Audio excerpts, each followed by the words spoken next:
go. What is happening? This is just going to be a quick one today. Not really had time to do any proper videos this week because we've just been stupid busy. Anyway, bearing. You see this here? This is a sprocket carrier off a shit bike, and the bearing's collapsed, which isn't an ideal situation, and the outer race is now stuck in. So I'm going to show quite an easy way to remove it. Now, the thing is about this is, I sussed this out for myself years ago, sort of by accident, and I pointed it out to somebody else who I was working with and said, oh yeah, I've sussed this way out to get bearings out. And he turned around and said, well, everybody knows that. So I was like, well, you know, thanks for fucking telling me. But I'll show you now. You don't need much equipment to do it either, it's just like a home job. So as you can see, we just need basic tools. So we've got a MIG welder here, and it helps if you turn it up to number 7 out of 6.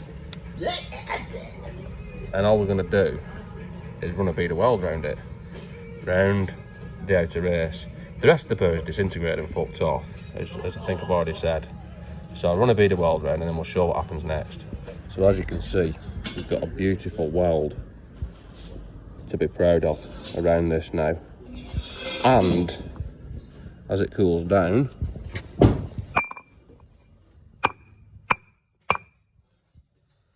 oh, see how it's moved? The more it cools down, it'll just fall out. So you could touch it, but I'd advise against that at the moment. So I use this trick quite a lot, and usually the bearing does just drop out. But typically, because I thought I'd show this, I mean it's sort of a well-known trick, but because I thought I'd show this and, you know, make a little video of it, it's not just dropping out. I'm having to leave it out with this. So, but normally weld around the bearing and then it'll just fall out, to be honest with you. Well, it is loose, it's just getting stuck. Look, I mean, I can move it with my fingers now. See that there? But it's just being a stubborn shitter. So now, as you can see, we've cut to a point where the bearing has actually come out, and yeah, that's it. Like I said, this only works really when the outer race, if the bearing's disintegrated, I mean this is normal ball race shitter, or taper bearings, you know, anything like that, where the inner race comes out separate from the outer race.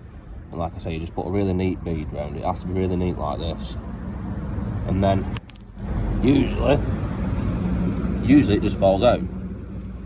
So, like I say, it is a pretty well-known trick amongst anybody who does this kind of shit. But I thought I'd show it. And, well, I thought I'd show it badly. It didn't really work that well. But yeah, that's all for this one. Don't forget to like, comment, subscribe, tell me what I've done wrong, usual kind of shit. Don't forget to check out Instagram, because I've got Instagram now, and it's just stupid videos, but with underscores between everything. So yeah, find me on there, and it'll just safe stuff as what's on here really anyway. But anyway, see you next time.